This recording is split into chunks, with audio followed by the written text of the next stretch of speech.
Have you ever sat in silence and thought, I'm by myself, but does that always equate to feeling lonely? This is a question I hear regularly in my line of work. And let me assure you, you're not the only one. Many older individuals, particularly those past 60, encounter this sensation. It might happen as their children become independent, friends and relatives relocate, or simply as life begins to slow down. But that lingering sense of emptiness isn't an inevitable part of growing older.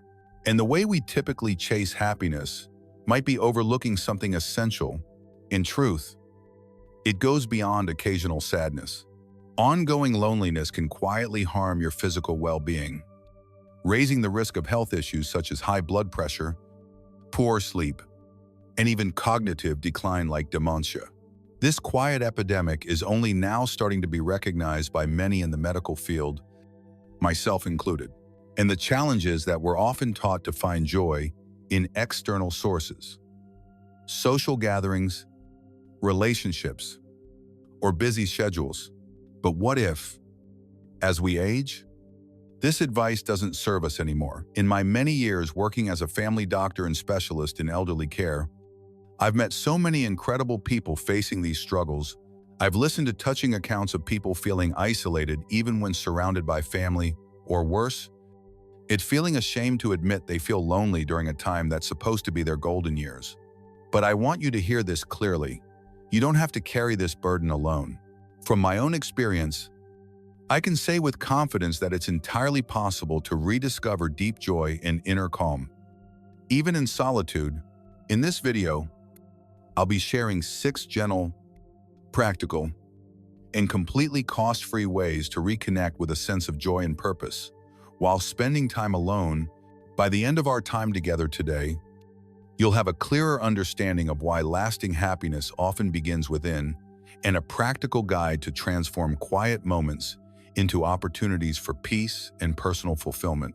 And make sure you stay with me until the very end, because I'll be revealing a small but powerful insight, a simple, often forgotten key that could completely shift how you experience solitude and bring you a deeper sense of aliveness. You won't want to miss it. Tip number 1, build a calm and steady daily rhythm.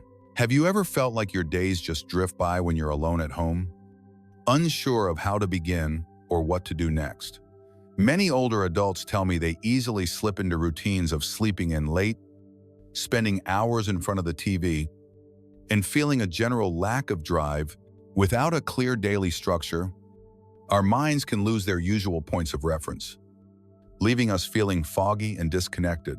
This disruption can even affect your internal body clock, impacting both your sleep patterns and your overall energy, often more than you realize. As we get older, our bodies start to deeply rely on consistency. When a predictable rhythm is missing, our nervous systems can become more reactive and overwhelmed. Unfortunately, this often intensifies feelings of loneliness, especially when there's nothing specific in the day to look forward to.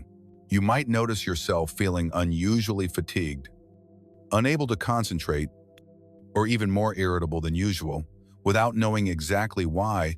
These subtle cues, my friend, are your body's way of asking for structure, for a familiar rhythm that offers comfort. Numerous studies focused on mental wellness in older individuals have shown that those who follow a steady daily rhythm tend to feel less overwhelmed and more content with their lives. It's not about keeping yourself constantly occupied. It's about having a reliable, soothing flow to your day that signals, I'm steering the ship. That's precisely what Patricia, one of my longtime patients, had lost. She had always been full of vitality, but after she retired, she described feeling adrift, like a boat without direction. She once told me, "Doctor, I get up in the morning and the whole day just stretches out, empty." I gently suggested she introduce a light structure to her day, waking up at the same time, taking a short morning walk, and sitting down with her coffee and a newspaper. Just a few weeks later, she came into my office glowing. "Doctor," she smiled, "I feel like myself again. My days have a deeper sense of peace and meaning now." So start with the basics. Maybe it's simply waking at the same time every day, say 7:30 a.m., enjoying a quiet breakfast, or reading for 10 or 15 minutes. In the evenings, consider calming rituals, soft music, writing a few lines in a journal, or reflecting on your day. Don't let your time slip away unnoticed. Start shaping this gentle rhythm for yourself, a quiet companion that supports you. A routine isn't about strict rules, but about nurturing predictable, comforting moments throughout your day. It's a way to honor your time and bring clarity and peace to your everyday life. The aim isn't to fill every second, it's to create meaningful pauses that truly nourish you. Way number 2, reconnect with who you are. Take a moment and reflect. How many years have you spent prioritizing the needs of others, your children, your partner, your work? Now, with fewer demands on your time, do you ever sense a kind of emptiness? As if you've lost touch with the person you used to be? That continuous giving without taking time to restore your own spirit can gradually cause you to lose connection with your inner self. Our minds need space to reflect, to feel, and to create. Without it, we may begin to feel lost, even in our own company. As we grow older, our identity can become strongly tied to the roles we played as a parent, a spouse, a worker. When those roles change or fade, it's essential to rediscover who we are at the core, not just based on what we've done for others, but on the person we've always been deep down. You might experience a quiet sadness without a clear reason, a loss of interest in the things that once brought joy, or just a sense of emptiness you can't quite explain. Many experts in geriatric psychology agree that rediscovering yourself and engaging in new passions are essential for emotional well-being and a renewed sense of meaning later in life. I recall a patient named David, a 70-year-old retired accountant from Chicago. He once said to me, "My whole life has just been numbers." I gently suggested he try something totally different, something he'd always been curious about but never had the time for. David decided to pick up the guitar. Learning through online videos, he later told me, "Doctor, I never imagined I could do this. It's like I reconnected with a part of myself I forgot existed." This is your moment. Don't let that inner spark stay silent. Give yourself permission to explore your own company. Start small, 15 to 20 minutes a day, doing something you truly enjoy. It might be reading a novel, doodling in a sketchpad, discovering new music, or simply sitting still and writing down 3 things that once lit up your spirit. It doesn't have to be grand or impressive. One small act that stirs your soul is more than enough to begin the Puxley and Sage. What's one thing you could do this week just for you? Something that makes your heart feel a little more alive. Feel free to share your thoughts below. I'd love to hear. Way number 3, delight in life's simple joys. In the fast pace of modern living, we often miss the beauty in the little things. Have you ever been so focused on big achievements that you overlook the calm, lovely details of daily life, like a sunny morning you hardly noticed? As we age, our sensitivity to simple joys can fade if we stop paying attention. Our minds tend to chase big rewards. Yet, it's often the tiny, everyday moments that build lasting contentment because they're easy to reach and come without pressure. The slower rhythm of later life is actually a gift, a chance to be present, to truly experience each moment. If you find yourself feeling frustrated or like life has lost its color, perhaps you've just lost touch with those simple joys. Research in positive psychology confirms that small daily pleasures and practicing presence can lift your mood and improve overall life satisfaction, especially as we grow older. I remember Carol, a longtime patient who had spent her entire life in New England. She used to dread the region's long, bitter winters. I once suggested she try spotting 3 beautiful things each day. Soon, Carol began noticing the sparkle of snow on tree limbs, the scent of firewood from a neighbor's chimney, and the soothing warmth of ginger tea. She shared with me, "Doctor, I used to overlook so much beauty. Now I see it everywhere, even on the grayest days. Take a few moments each day to pause and notice the small, beautiful things around you. Maybe it's the sunrise streaming through your kitchen window, the cheerful song of birds outside, or the comforting flavors of a favorite meal. Then, jot down one or two of those moments in a small notebook or on your phone. Don't let these quiet golden moments slip by unnoticed. Sip life slowly, find joy in the soft, ordinary moments. Happiness doesn't always come from big vacations or life milestones. Sometimes, it's found in a warm mug of morning coffee or a quiet gaze out at your backyard. What small joy brightened your day today? Share it with me by commenting joy, and let's pass that feeling along. Way number 4. Keep your body moving and your mind sharp. Do you catch yourself spending long hours sitting on the couch or watching TV? That comfort can be tempting. But when it turns into a routine, you may feel your body weakening and your mind losing its edge, like a tool that hasn't been used in a while. When we stay sedentary, muscles begin to shrink, bones may weaken, and blood flow becomes less efficient. Similarly, when we don't challenge our minds, our brain's connections can fade, making it harder to recall memories or adapt to new ideas. As we get older, many avoid movement out of fear of falling or dealing with aches and pains. Ironically, not moving can make those problems worse. And stopping intellectual activity can leave us feeling disconnected and unsure of ourselves in social settings. You might notice you get winded climbing stairs, have more joint stiffness, or find it tougher to remember names or figure out new tech like a smartphone. The World Health Organization recommends at least 150 minutes of moderate activity per week for older adults to protect both body and mind and lower the risk of chronic illness. Take Frank, for example, a 75-year-old man living alone in rural Ohio. Once a skilled athlete, he had slowed down, spending his days watching baseball. I encouraged him to begin with a simple walk around the local park and to try picking up a new language online. A few months later, Martin wasn't just walking with more ease. He could also greet people in Spanish during his grocery runs. He smiled and told me, "Doctor, I feel like I've gone back 20 years. I've got something to aim for again." Begin with simple, gentle movement. Take a 10 to 15-minute walk daily. Stretch a bit while watching your favorite show, or put on some music and have a light dance around your living room. For mental engagement, try reading one new book each month, doing a crossword puzzle, or enrolling in a free online class about something you've always been curious about, like local folklore, art, or gardening. Don't let your body and mind go into hibernation. Wake them up and embrace the vibrant energy you deserve to feel. The goal isn't to run marathons or get a new degree. It's about becoming just a little more agile in your body and sharper in your thoughts. Bit by bit, what new thing will you try this week to stay active? Comment active and let me know.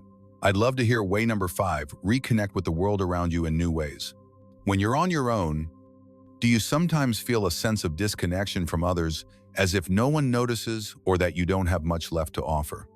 This can be especially true when longtime friends are no longer nearby.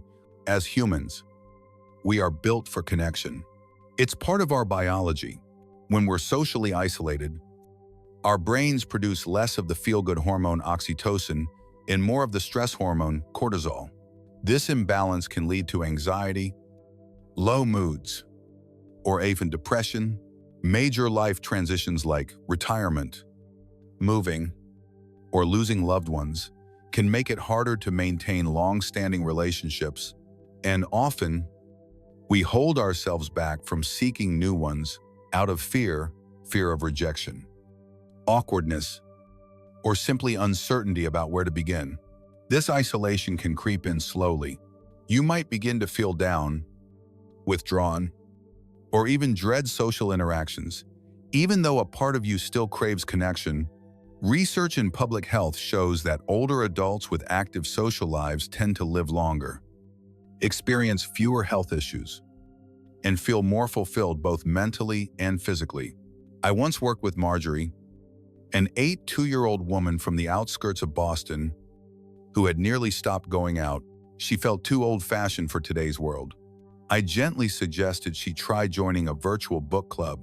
At first, she resisted, but before long, she was discussing novels with fellow readers from across the country.